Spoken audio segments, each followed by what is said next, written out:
అనగనగా ఒక అందమైన ఊరిలో రాంభోట్లు అనే వ్యక్తి ఉండేవాడు.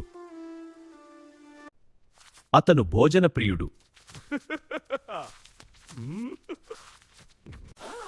భోజనానికి కూర్చుంటే గంటదాకా లేచేవాడు కాదు. అందుకే ఊరివారు అతన్ని బంతి చివర్లో కూర్చోబెట్టేవారు. మిగిలినదంతా అతనికే పెట్టేవారు.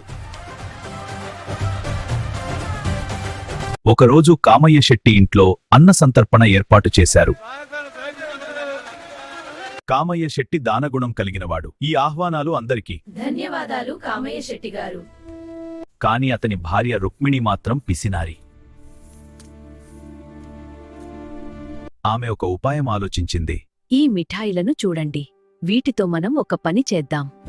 చిన్న పరిమాణంలో పదార్థాలు తయారు చేయించింది. పాయసం కూడా చిన్న లోటాల్లో పెట్టమని చెప్పింది. రాంబోట్లు ముందుగానే వచ్చి కూర్చున్నాడు.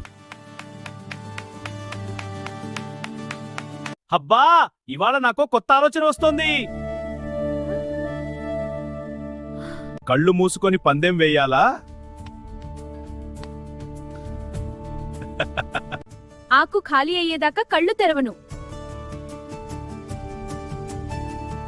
అందరూ కళ్ళు మూసుకొని తినడం మొదలుపెట్టారు.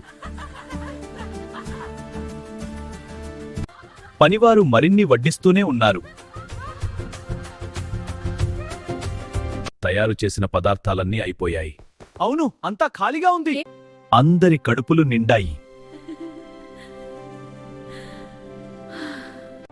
రాంబోట్లు మాత్రం ఇంకా కళ్ళు మూసే ఉన్నాడు.